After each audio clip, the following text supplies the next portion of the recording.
Hello बच्चा लोग, कैसे हो सब लोग। आई होप तैयारी अच्छी चल रही होगी, एकदम बोर्ड्स की बिल्कुल प्रॉपर माहौल बना के स्टडी कर रहे होगे।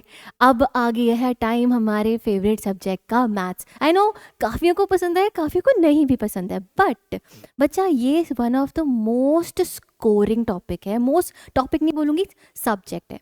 इसमें हम लोग अगर प्रॉपरली एक टेक्निक से, एक प्लान्ड मैटर में, एक प्लान्ड मेथड में इसको पढ़ के जाते हैं पेपर के टाइम, तो it's possible that we can have 100 out of 100 score. Probability में पढ़ा है ना, वही सेम चीज़। ठीक, तो बच्चा very important very important topic, very important subject. अब बच्चे देखो, इसमें हमारे पास बहुत सारे ऐसे चैप्टर्स हैं जिसको हम लोग इतना ज़्यादा ना फोकस करके पढ़ते नहीं हैं, क्योंकि हमें लगता है कि फॉर्मूला है, फॉर्मूला से बात बन जाएगी and we are good to go. But no, there are some typical questions जिसका हमें एक बार प्री प्रैक्टिस करना बहुत ज़रूरी है। ठीक है, प्रीवियस ईयर में उसके जैसे क्वेश्चंस आज मैं डिस्कस करूंगी, नॉट प्रीवियस ईयर उठाएंगे हम लोग क्योंकि वो हमने बहुत कर लिया है। उसके जैसे या उसके टाइप के जो टिपिकल से क्वेश्चंस होते हैं जिसमें कुछ एक्स्ट्रा सा हमें करना पड़ता है या सोचना पड़ता है, आज हम उसके ऊपर थोड़ा सा फोकस करके एक बार कोऑर्डिनेट ज्योमेट्री को पढ़ेंगे। अगर मैं इवन एनालिसिस करूँ ना, लास्ट ईयर के पेपर की बात करूँ, लास्ट ईयर में 4 मार्क्स का case study was from coordinate geometry. बन गई ना बात, 4 नंबर तो वहीं से आ गए। एंड देन 1 मार्क्स हमारा आया था असर्शन रीजन। 5 नंबर तो यही चैप्टर कैरी कर रहा है। ऐसे कितने चैप्टर्स हम ट्रिग्नोमेट्रिक ट्राइंगल्स पे फोकस करते हैं, but coordinate will give you that 5 number extra means a lot, right. तो लेट्स गेट स्टार्टेड एकदम से बिल्कुल जोश के साथ। ओके, बिफोर दैट अ छोटा सा brief introduction about me. I am Simarjot, I am from Bindantu Punjab. तो काफ़ी सालों से हम टीचिंग मैथ्स ओनली, तो हम चलते हैं अब आगे। लेट्स स्टार्ट और let's just see what all topics we have और what all things we have in this chapter. 2 ही फॉर्मूलाज हैं, एक है डिस्टेंस फार्मूला, एक है हमारा सेक्शन फार्मूला। बच्चे सेक्शन फार्मूला में फर्दर हम लोगों ने पढ़ा था मिड पॉइंट फार्मूला, और उसके ऊपर हमने बहुत सारे एप्लीकेशंस भी किए थे, अगर तुम्हें याद हो। ठीक, चलो अब हम पहले क्या करेंगे, डिस्टेंस फार्मूला रिकॉल करेंगे। आई नो तुम लोगों को आता है। रिकॉल करने के बाद उसके ऊपर थोड़े से इजी से, सिंपल से, या फिर जो पॉसिबल से क्वेश्चंस हैं उसको प्रैक्टिस करेंगे। उसके बाद बढ़ेंगे टुवर्ड सेक्शन फार्मूला, फिर कुछ टिपिकल से जो क्वेश्चंस आते हैं उसके ऊपर फोकस करेंगे, which will combine distance formula and section formula 2 at times. ठीक है, तो बच्चे डिस्टेंस फार्मूला, अगर मेरे पास कोऑर्डिनेट सिस्टम है, नॉर्मल हमारे पास अगर नंबर लाइन होती है, दो पॉइंट्स पे डिस्टेंस निकालना होता कि हम क्या करते, दोनों के डिस्टेंसेस को सब्ट्रैक्ट कर देते। इसकी वैल्यू को इससे सब्ट्रैक्ट किया, दोनों के बीच का डिस्टेंस लग गया पता। बट कोऑर्डिनेट ज्योमेट्री में हम नहीं कर सकते ऐसा, because we have X coordinate and Y coordinate, that is abscissa and ordinates. तो दोनों की वजह से कुछ ना कुछ तो फर्क पड़ेगा ही कैलकुलेशन में। लेट्स से मेरे पास ये पॉइंट है x1 कॉमा y1, ये पॉइंट है मेरे पास x2 कॉमा y2, और मुझे निकालना है दोनों के बीच में डिस्टेंस। अब ये डिस्टेंस निकालने के लिए हम लोगों ने प्रॉपरली डेरिवेशन पढ़ रखी है, that the distance between these 2 points is nothing but root of x2 minus x1 का square plus y2 minus y1 का स्क्वायर। याद है ना सभी को। बच्चे इसमें सबसे बड़ी प्रॉब्लम या गलती हम पता है क्या कर देते हैं, हम लोग एक कोऑर्डिनेट के x को x1, उसी कोऑर्डिनेट के y को y2 बोल देते हैं। कैलकुलेशन करते करते ये गड़बड़ कर देते हैं। तो बच्चा just in order to avoid this type of confusion, even अगर तुम बोर्ड में जा रहे हो, तुम लोग स्पेसिफाई करोगे कि this is x1, this is y1, y2, तो वहाँ पर अगर तुमने सब गलत लिख दिया, गड़बड़ हो जाना है, काम खराब हो जाना है, and that also gives you an incorrect answer. तो ध्यान रखना, जिस भी कोऑर्डिनेट के x1 को x1 बोल रहे हो, उसी ही कोऑर्डिनेट के y को तुमने y1 ही बोलना है। ठीक है, एंड दूसरा वाला ऑटोमेटिकली x2 एंड y2 हो जाएगा। Very simple. ठीक, सिंपल नहीं, फोकस्डली याद रखना है। अब हम थोड़े से कुछ क्वेश्चंस प्रैक्टिस करते हैं जो डायरेक्टली डिस्टेंस फार्मूला के ऊपर बेस्ड है। ठीक, क्वेश्चन नंबर 1 बच्चे तुम्हें दिख रहा है। Question says that find the value of x if distance between p and q is 5। Already distance 2 points के बीच में हमें गिवन है 5। अब हमें बस अपने फॉर्मूला में जो जो वैल्यूज पता है वो डालनी है एंड आंसर निकालना है। ठीक, अब बच्चे बोर्ड में तुम लोगों को ये चीज़ स्पेसिफिकली लिखनी पड़ेगी। What are you assigning your x1 as, what are you assigning your x2 as, y1 y2 सब लिखना पड़ेगा। ठीक है, सबसे पहले तो हम लिख देंगे अपना formula, which is root of x2 minus x1 का square plus y2 minus y1 का स्क्वायर। अब यहाँ पे लेट्स टेक p के coordinates as x1 comma y1। तो यहाँ we can easily comment that your x1 is equal to 3 and your y1 is equal to 2। ध्यान रख रहे हो 1 and 1, x1 y1 साथ में। ऐसे क्यों कि कोऑर्डिनेट्स हमारे होंगे x2 कॉमा y2, जिसका मतलब हमारी x2 की value is x given to us and y2 की वैल्यू इज -1। फॉर्मूला में जाके इसको डाल देते हैं हम लोग, तो हमारे पास बनेगा, डिस्टेंस हमें ऑलरेडी प्रोवाइडेड है 5, ये भी लिखना ज़रूरी है साथ साथ। ये सब चीज़ें बच्चे स्पेसिफाई करोगे, इसके भी तुम्हें स्टेप मार्किंग मिलेगी।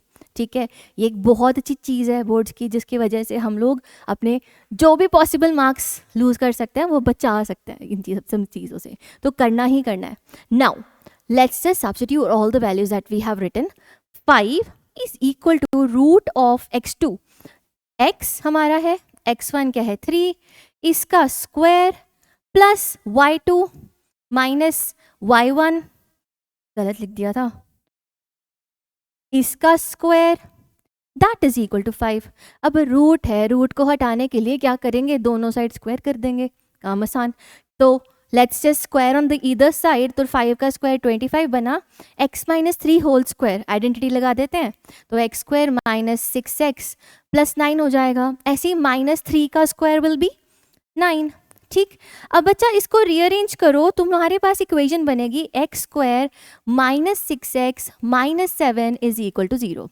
ठीक है, अब तुम्हें क्या करना है, जो मर्जी लगा दो, डिस्टेंस तुम्हारे पास 2 तरीके हैं फैक्टराइजेशन करने के, रूट्स निकालने के x के, जो मर्जी मेथड लगाओ, फॉर्मूला लगाना है फॉर्मूला लगाओ, क्वाड्रेटिक फार्मूला, या फिर मिडिल टर्म स्प्लिटिंग कर दो।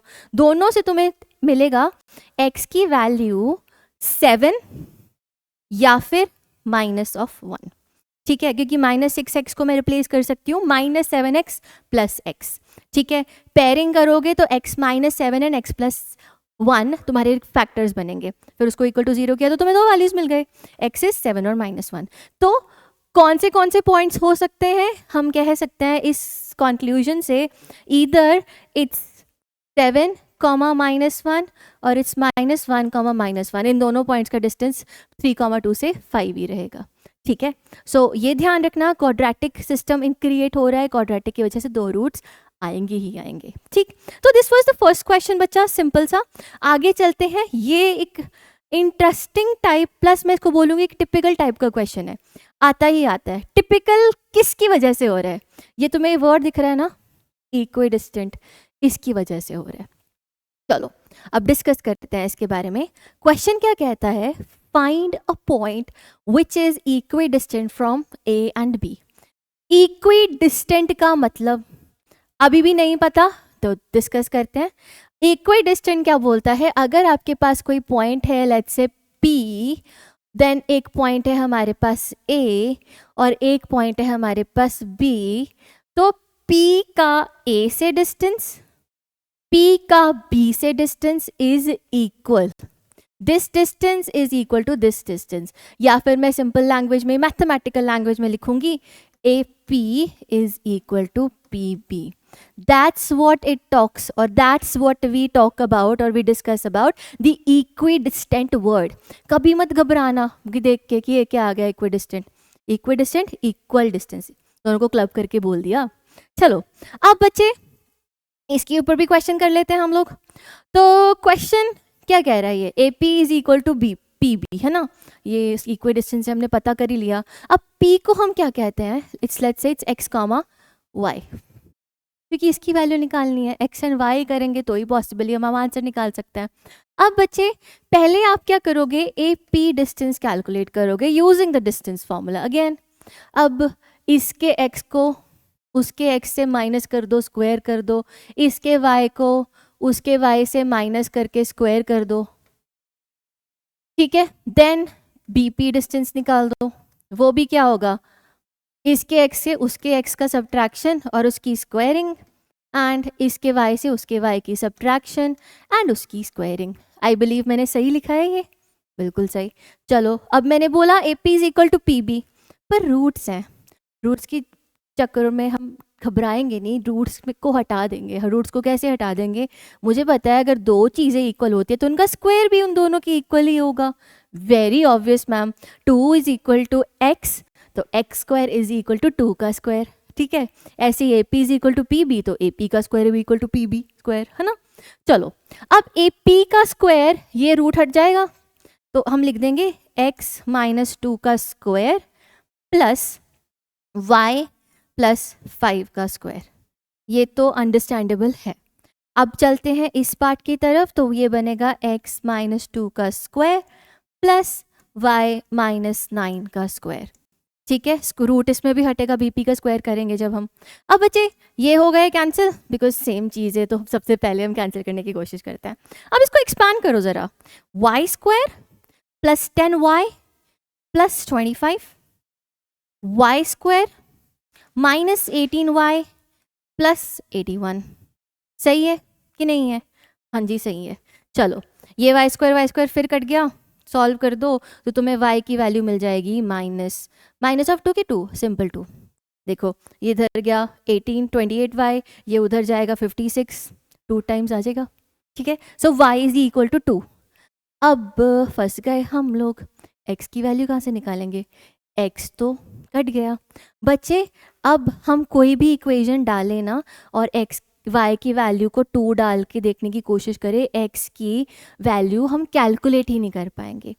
इसका मतलब क्या हुआ? इसका मतलब x की कोई भी वैल्यू ले लो, y की वैल्यू 2 ले लो, वो पॉइंट का डिस्टेंस हमारे इन दोनों पॉइंट्स a एंड b से सेम रहेगा। ये बहुत इंपॉर्टेंट चीज़ है, जल्दी जल्दी समझ नहीं आती पेपर में, ये घबराहट देगी हम लोगों को। बट अगर x का सोल्यूशन हमारे पास कोई ऑप्शन ही नहीं है निकालने का, हम लोग ये इंटरप्रेट कर पाएंगे, वहाँ से यही बोल पाएंगे दैट y की वैल्यू 2 फिक्स, x की कोई भी value will always have same distance from A and B. ये देखो तुम्हारे सामने बनाया भी हुआ है। y इज इक्वल टू 2 को अगर हम ग्राफिकली प्लॉट करें तो कौन सी लाइन बनती है? It's a line parallel to your x axis. ये देखो थोड़ा सा डार्क है बट ध्यान से समझो, ये एक्स एक्सिस है हमारा, एक्स एक्सिस के parallel y is equal to 2 line होगी, y इज इक्वल टू 2 और x की कोई भी पॉइंट ले लो रैंडमली, तो ये वाला डिस्टेंस इस पॉइंट का रेड वाले का distance from A and B same होगा। अगर मैं ये कोई नया रैंडम पॉइंट मार्क करती हूँ, इसका distance from A and B भी सेम होगा। ऐसे मैं कोई और रैंडम पॉइंट ले लेती हूँ इसके ऊपर, तो इसका डिस्टेंस भी ए एंड बी से सेम होगा। तो ये एक इंटरेस्टिंग चीज़ है बच्चा, जो हमें पता होनी चाहिए, हमें कॉम्प्रिहेंड करनी आनी चाहिए, ठीक है, बहुत इंपॉर्टेंट। चलो अब अगले क्वेश्चन को देख लेते हैं। ये भी एक टाइप का क्वेश्चन है जो मैं टिपिकल कैटेगरी में डालूंगी, ठीक है। क्यों? क्योंकि इसमें ना डायरेक्टली डिस्टेंस फार्मूला नहीं लग रहा, डिस्टेंस फार्मूला प्लस कुछ एक्स्ट्रा चीज़ें लग रही हैं। देख लेते हैं कैसे। क्वेश्चन रीड करते हैं। Question says that if A B C are the vertices of right angle triangle A B C, right angle at A, ठीक है, find the values of y. पहले तो समझ लेते हैं क्वेश्चन क्या कह रहा है।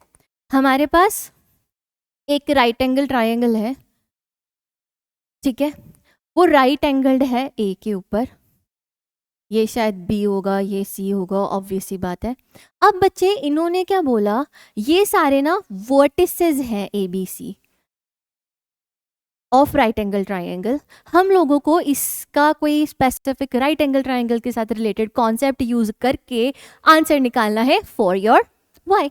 कैसे करेंगे? सिंपल है, बहुत आसान है। हम लोगों को याद है ट्राइंगल के साथ एक बड़ी प्यारी सी, राइट एंगल ट्राइंगल के साथ बड़ी प्यारी सी थ्योरम जुड़ी हुई है, which is Pythagoras theorem, PGT. हमारे महान पाइथागोरियन जी, उन्होंने हमें ये दिया था and we are applying it till the date for our right angle triangles और on our right angle triangle. क्यों? क्योंकि ये तीनों side of right angle triangle को एक इक्वेशन की हेल्प से कंबाइन या रिलेट कर देती है। वो क्या कहती है? हाइपोटेनस का square is equal to base का स्क्वायर प्लस परपेंडिकुलर का स्क्वायर।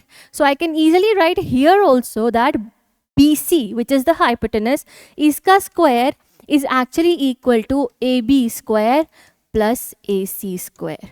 अब ये यूज करने का मोटिव क्या हुआ बच्चे?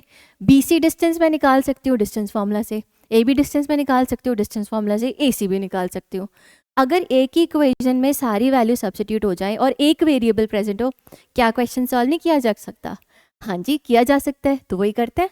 नाउ BC डिस्टेंस की बात करें तो BC है क्या? BC इज रूट ऑफ ये वाला और ये -1 -3 दोनों के x को सब्ट्रैक्ट कर दिया, देन ये वाला और ये वाला दोनों के y को सब्ट्रैक्ट कर दिया। फिर हम बात करते हैं AC की। AC A एंड C, तो 4 -3 दोनों के x को सब्ट्रैक्ट किया एंड 3 -4 दोनों के y को सब्ट्रैक्ट किया। देन कौन सा रह गया? AB निकाल देते हैं। AB will be equal to, AB की बात करते हैं तो 4 -1 का स्क्वायर प्लस 3 -y का स्क्वायर। ठीक है, ये तो सिर्फ AB AC BC की वैल्यूज़ है जो हम इसमें जाके सब्स्टिट्यूट करेंगे। स्क्वायर करके सब्स्टिट्यूट करना है तो रूट हटा के सब्स्टिट्यूट करेंगे। डाल दो वैल्यूज़, -3 -4 का स्क्वायर, जिसको मैं डायरेक्टली 16 लिख दूंगी। इस इक्वेशन में BC की वैल्यू 16 प्लस y -4 लिखेंगे हम लोग, इक्वल टू AB का स्क्वायर। AB का स्क्वायर 4 + 1 5 का स्क्वायर 25 प्लस 3 -y का square, and then lastly we have AC का स्क्वायर। AC का स्क्वायर ध्यान से देखो, 1 1 2 डायरेक्ट। ठीक है, थोड़ा सा ऐसे कर सकते हो, पेपर में भी लिख सकते हो डायरेक्टली ये चीज़ें। ठीक है, बट मेरा सजेशन यही रहेगा, इसको भी सेफ लिख के चलना, इसको पहले ही ऐसे लिख लेना। ये चीज़ें ना क्यों ही हम नंबर कटवाएं अपने किसी भी फॉर्म में, है ना। चलो, so this is a important thing जो मैं एम्फेसाइज करना चाहूँगी। पेपर को जितना डिस्क्रिप्टिव दोगे, जितना उसमें स्टेप्स को लिख के दोगे, उतना तुम सेफ सिक्योर चलोगे पेपर में, और यही हम लोगों को चाहिए। हमारा टारगेट ही 100 on 100 है, हम कर सकते हैं मैथ्स में ये चीज़। ठीक है, तो अब इसको सॉल्व करो ज़रा। So we have 16 + y² -8y + 16 + 25 + 9 - 6y + y² + 2। I believe ये तो प्रॉपरली तुम लोगों को खोलना आता ही है। आगे फिर इसको सॉल्व कर देंगे। So it's pretty evident that some of the terms are getting cancelled out, and then if I talk तो 25 इट्स -9, मतलब हम लोग कर सकते हैं सबको सॉल्व वॉल्व, तो कर लो।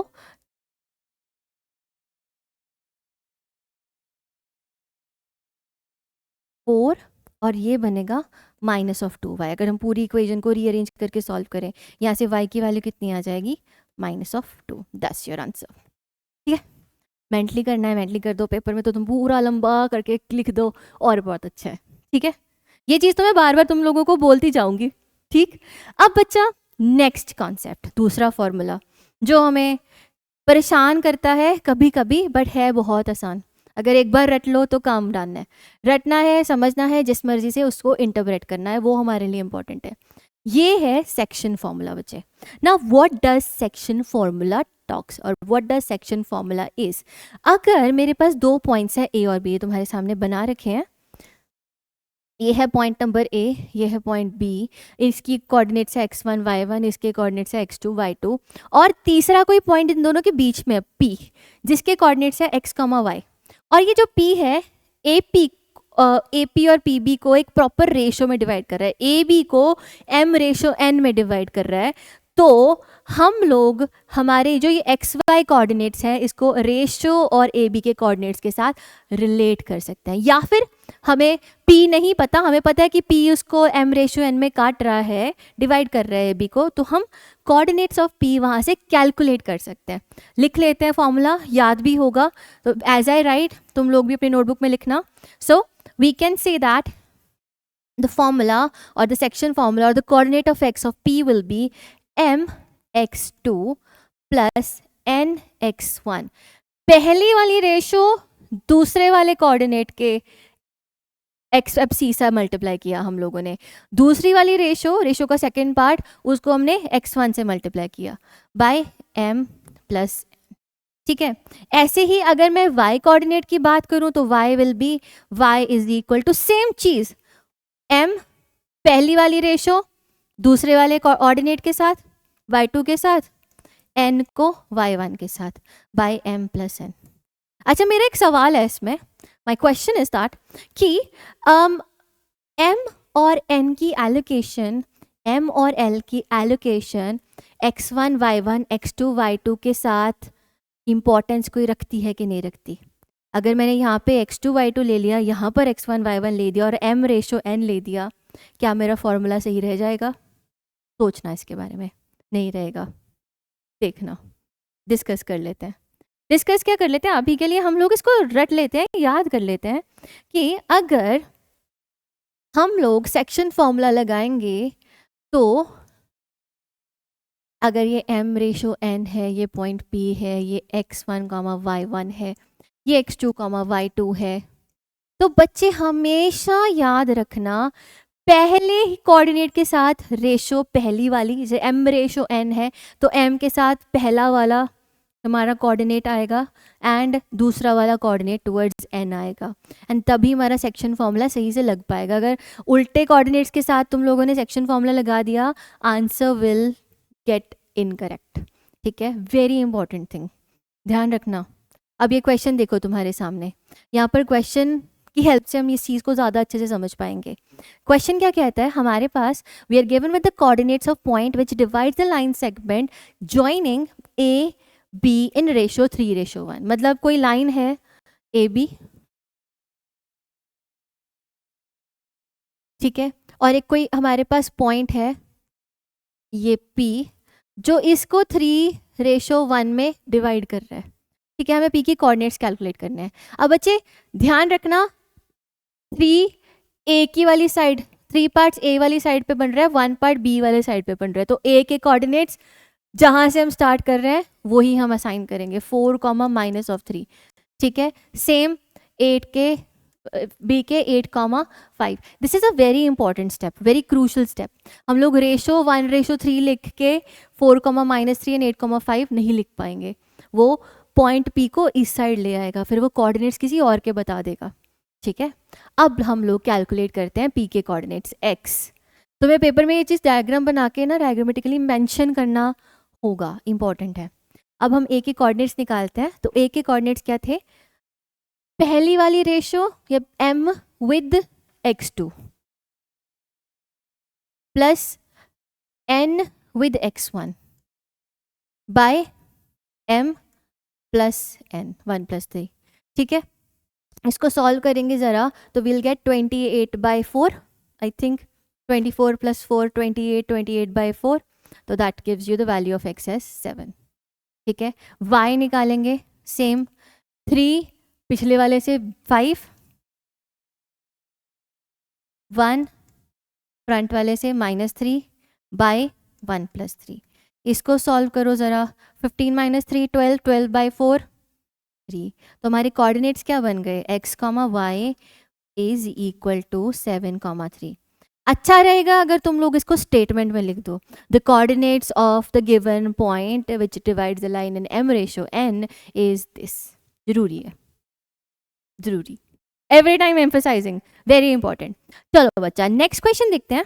नेक्स्ट क्वेश्चन भी इंपॉर्टेंट है।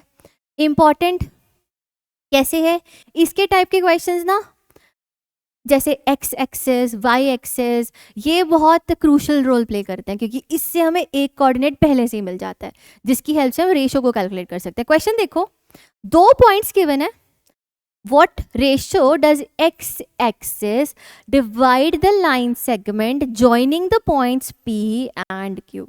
2 पॉइंट्स हैं P and Q, ध्यान से ऑब्जर्व करो, P 4th क्वाड्रेंट में, Q 1st क्वाड्रेंट में।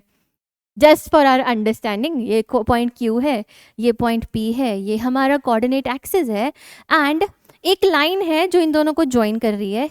यहाँ पर हमें कोऑर्डिनेट की वैल्यू बोली गई है कि एक्स एक्सिस को इसको डिवाइड कर रहा है किसी रेशो में, हम लोगों को वो रेशो पता करनी है कि ये कौन सी रेशो में इसको डिवाइड कर रहा है। अब ना ये भी एक टिपिकल कैटेगरी आ जाती है, जब रेशो नहीं गिवन ना बच्चा, हम लोग रेशो को लेंगे k/1 या λ/1। उससे क्या हो जाता है, कैलकुलेट करना आसान है। अगर तुम लोग रेशो को m/n लेके चल रहे हो, तुम्हारे पास ना दोनों इक्वेशन x के कोऑर्डिनेट में और y के कोऑर्डिनेट में mn, 2 कोऑर्डिनेट्स, 2 वेरिएबल्स आ रहे हैं, कैलकुलेशन डिफिकल्ट है। अगर मैं रेशो को m/n ना लेके m/n रेशो 1 ले लेती हूँ और मैं m/n को k बोल देती हूँ तो k/1 हो जाता है, जिससे वो क्या हो गया, एक ही वेरिएबल में रिड्यूस हो गया। एक ही वेरिएबल से रेशो निकालना ज़्यादा आसान है ना। तो अब हम लोग उस कॉन्सेप्ट को यूज़ करके ये क्वेश्चन ट्राई करते हैं।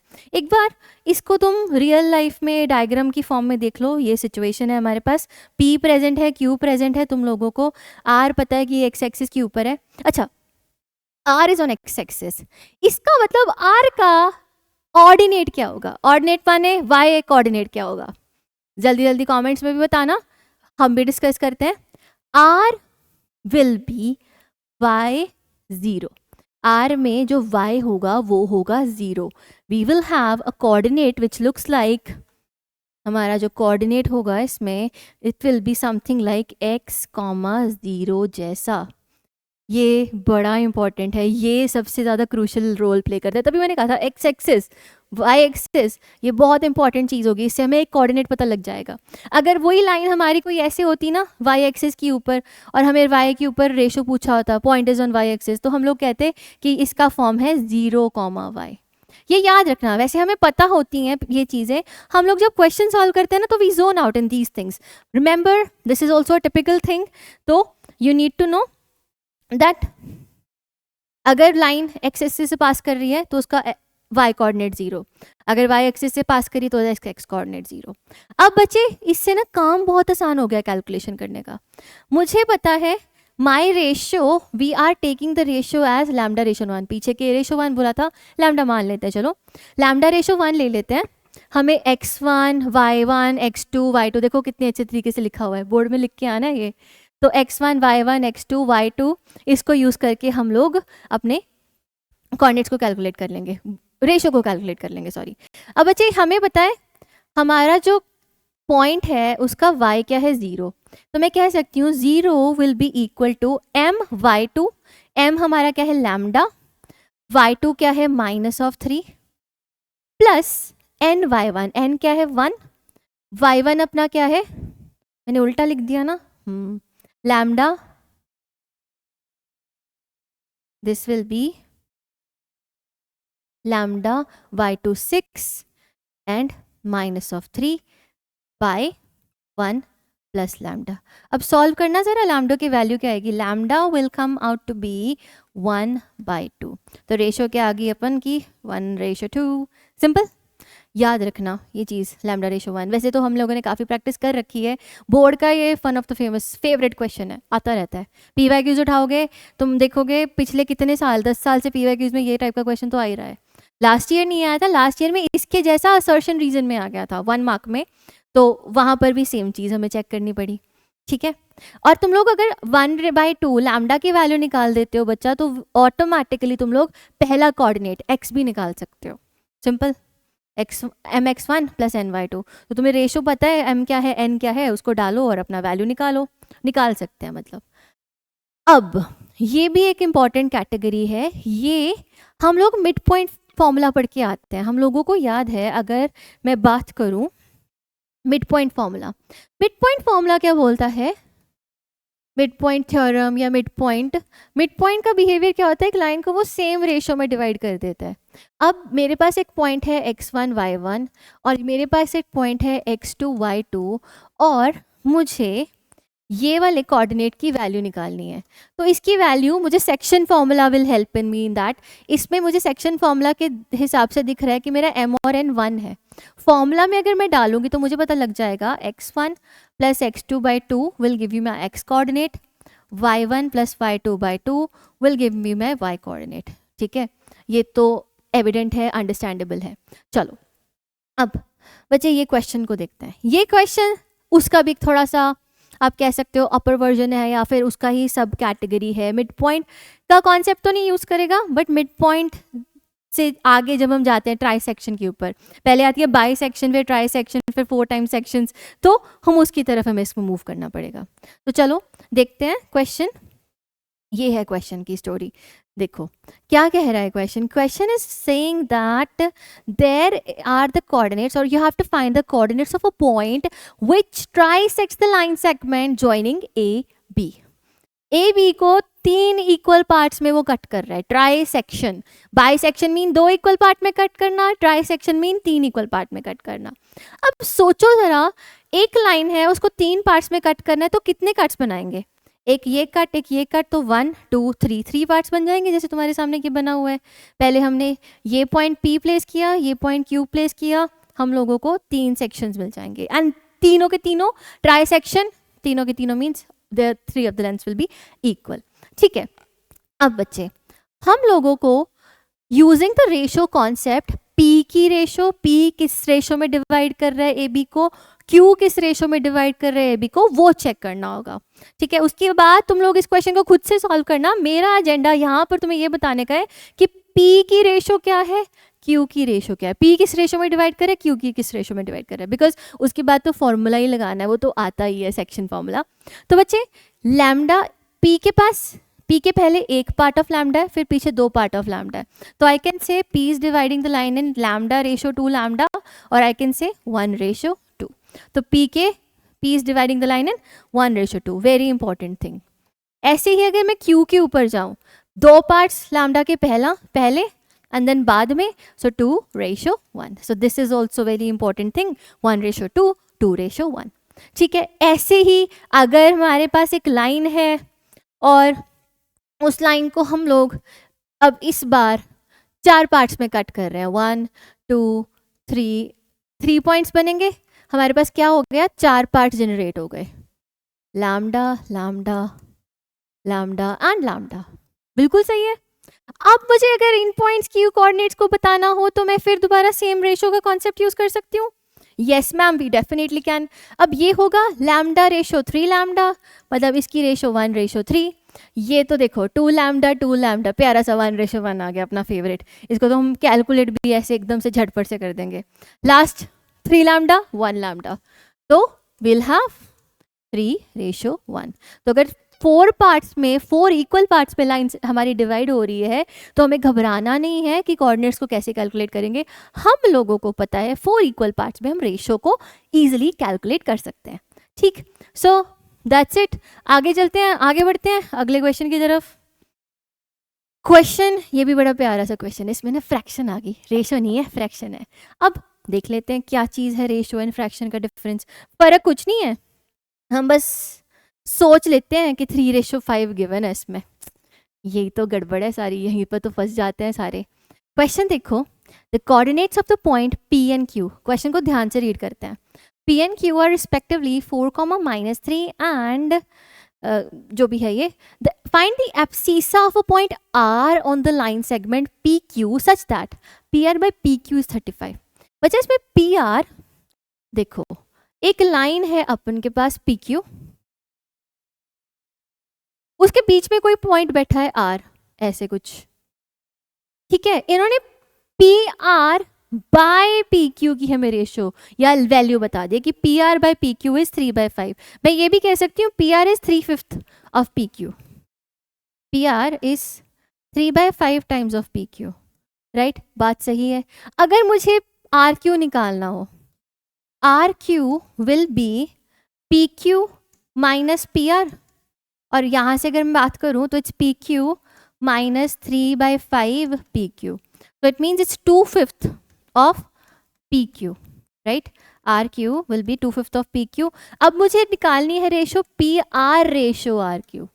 रेशो और फ्रैक्शन का फर्क दिख रहा है, ठीक? तो वहाँ से तुम्हें पता लगेगा PR रेशो RQ इज 3:2। ठीक है, ये है important cheese.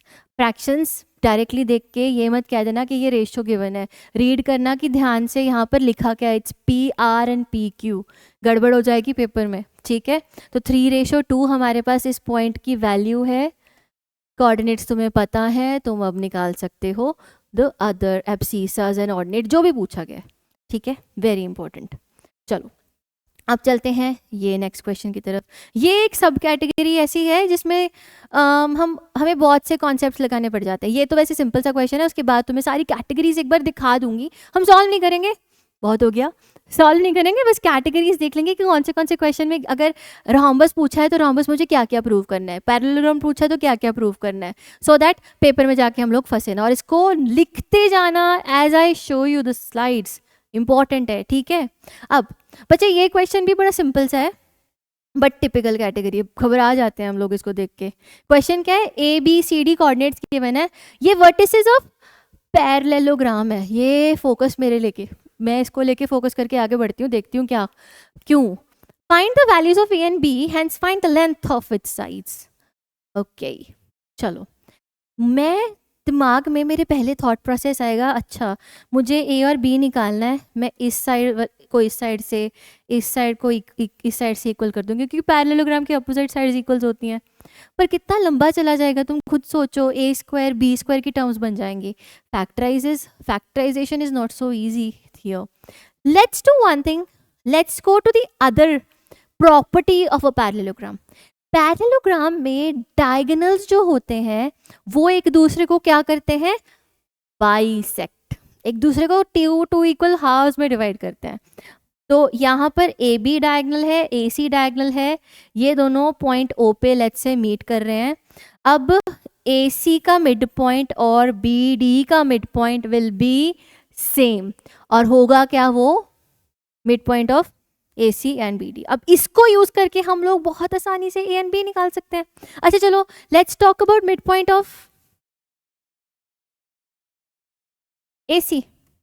Mid point of A C will be x1 plus x2 minus 2 plus 4 by 2, ये इसका x कोऑर्डिनेट आ गया, and y1 plus y2 1 plus b by 2। आसान है। ऐसे ही मैं इसका mid point of B D लिख लेते हैं।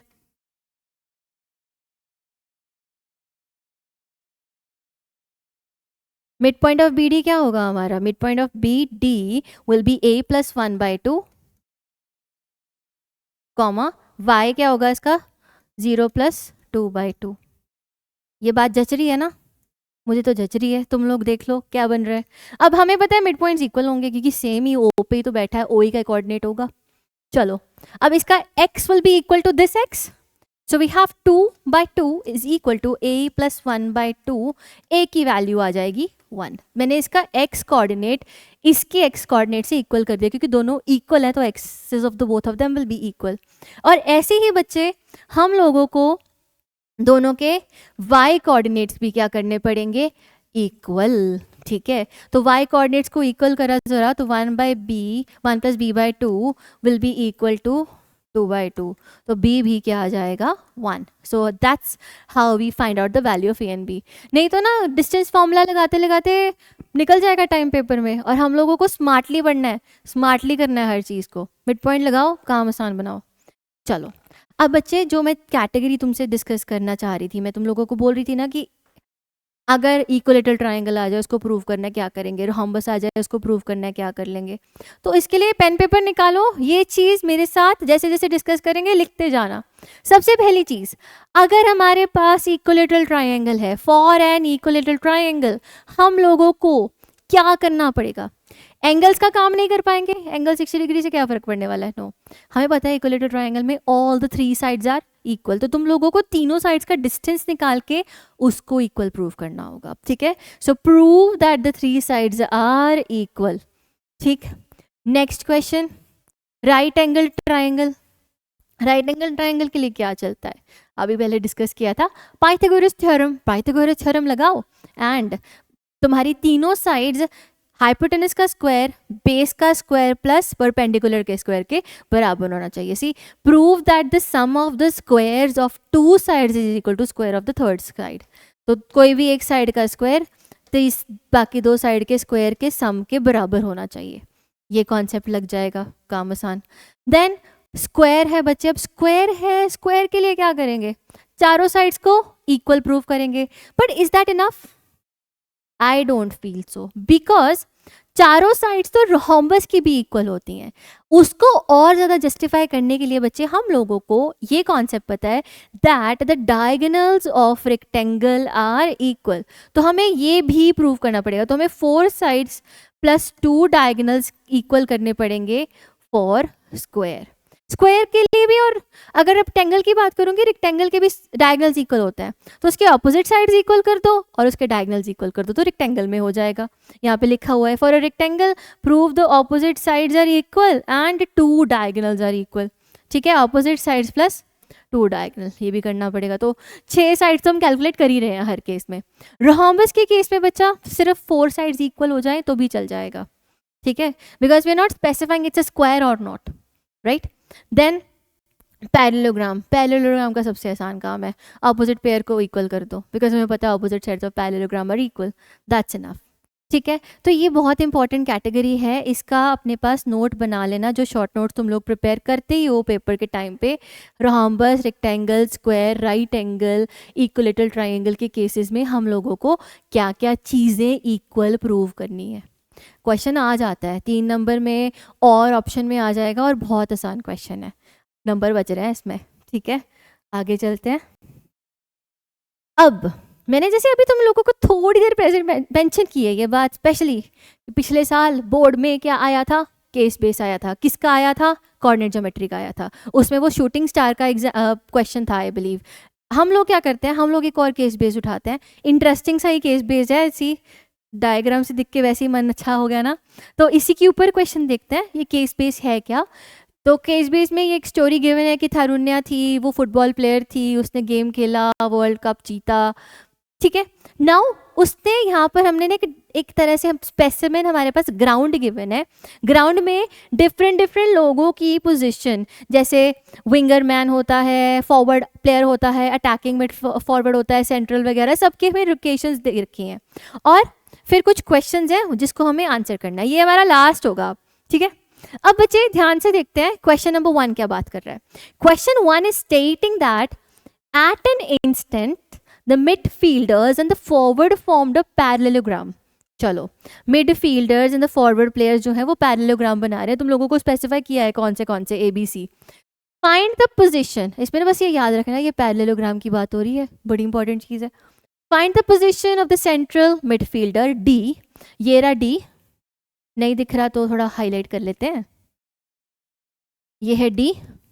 उसके बाद ए बी सी के कोऑर्डिनेट्स हमें गिवन है। ए जो है इसके कोऑर्डिनेट क्या है 1,2, बी के कोऑर्डिनेट्स आर, ये बी है 4,3, एंड सी के कोऑर्डिनेट्स हमें गिवन है 6,6, और हमें डी के कोऑर्डिनेट्स x,y कैलकुलेट करने हैं। और इन्होंने स्पेसिफाई कर दिया हमारे लिए कि ये जो है ना ए बी सी, ये एक पैरेललोग्राम बना रहे हैं। द क्वेश्चन में ऑलरेडी हमें स्पेसिफाइड है कि ये पैरेललोग्राम बना रहे हैं, हम लोगों को क्या करना है, डी के कोऑर्डिनेट्स निकालने हैं। अब फिर पैरेललोग्राम आ गया, कोऑर्डिनेट्स नहीं पता, वर्टिसेस नहीं पता, अभी पिछला क्वेश्चन किया था, what was it, mid point formula लगाएंगे और सॉल्व कर देंगे। मिड पॉइंट फार्मूला नहीं, मिड पॉइंट। तो यहाँ पर बच्चे दोनों का मिड पॉइंट, ए सी का मिड पॉइंट और बी डी का mid point will be same. A C का मिड पॉइंट निकालना जरा, 6 + 1/2 7/2, ए सी का मिड पॉइंट 7/2, ये है इसका x, y क्या होगा 2 + 6/2 8/2 4, सही है ना। हाँ, चलो अब बच्चे बी डी का भी मिड पॉइंट सेम होना चाहिए, तो 4 + x/2 should be equal to 7/2। यहाँ से x की वैल्यू क्या आ रही है 3, सॉल्व करोगे तो 3 आ जाएगी। ऐसे ही y + 3/2 should be equal to 4, solve कर दो तो you have your y is equal to 5। आ गया आंसर, निकल के कोऑर्डिनेट्स डी के, आसान है ना काम। अब ऐसे ही 2-3 और क्वेश्चन कर लेते हैं। केस बेस में होता है ना 4 क्वेश्चंस, 2 1-1 मार्क्स के होता है, एक 4 2 मार्क्स का होता है, 2 में ऑप्शन होती है। वो इतना इजी होगा, तुम बस केस स्टडी जो उसमें इंफॉर्मेशन गिवन है उसको अच्छे से पढ़ लेना and we are good to go. ये क्वेश्चन रीड करते हैं। Check if the goalkeeper G, sweeper and wing back fall on the same straight line। Sweeper ही बोलते हैं ना तो गोलकीपर G, ध्यान से देखते हैं कहाँ पे, ये रहा G, ये है G की वैल्यू कितनी गिर रखी है -3,5। फिर स्वीपर, ये रहा स्वीपर, इसकी वैल्यू कितनी दे रखी है 3,1। फिर है विंगमैन के, इसकी वैल्यू कितनी दे रखी है हम लोगों को 0,3। चेक करना है कि ये तीनों सेम स्ट्रेट लाइन पे है या नहीं। ये वाले इसको ड्रॉ करते हैं थोड़े अच्छे से रंग से ना दिखे हम एकदम। ये लो इससे बनाते हैं जी। अरे मेरी अच्छी नहीं बन रही, तो लेट्स जॉइन अगेन। ये बना पॉइंट। इन्होंने पूछा है कि चेक करो वेदर तीनों सेम स्ट्रेट लाइन पे लाई कर भी रहे हैं कि नहीं कर रहे। हम लोगों को पता है जब सेम स्ट्रेट लाइन की बात आती है हम लोग चेक करते हैं कोलिनियरिटी के बारे में। कोलिनियर है पॉइंट्स के नहीं है, कोलिनियरिटी के बारे में हम देखते हैं कि पॉइंट कोलिनियर है भी कि नहीं। तो इसका मतलब क्या हुआ, इसका मतलब कि अगर GH डिस्टेंस निकाला जाए, H के डिस्टेंस निकाला जाए, दोनों को ऐड किया जाए तो वो G के डिस्टेंस के बराबर होना चाहिए। That is what we talk about the collinearity. कई बार पे बच्चे इस टाइप के क्वेश्चंस में ना तुम्हें बस पॉइंट्स दिए होते हैं, तुम लोगों को पता नहीं होता कि कौन से के डिस्टेंस की बात कर रहे हैं। तब तुम लोगों को ध्यान से देखना है तीनों पॉइंट्स का डिस्टेंस, चेक करना है दो का सम तीसरे के बराबर आ रहा है कि नहीं। अगर उसके बराबर आ गया मीन्स कोलिनियर वो है। ठीक है, चलो तो अब GH की लेंथ निकालते हैं। GH की लेंथ विल बी -3 का होल स्क्वायर प्लस 5 - 1 का होल स्क्वायर। ठीक है,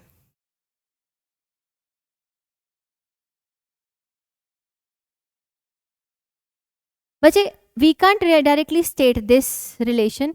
हम अपनी हर वैल्यू को ही निकाल के देखते हैं, हमें पता नहीं है कि ये वाली रिलेशन इस पे वैलिडेट होगा। वो मैंने जस्ट ऐसे ही एग्जाम्पल के लिए बता दिया था कि कोलिनियरिटी के लिए हम चेक करना पड़ेगा।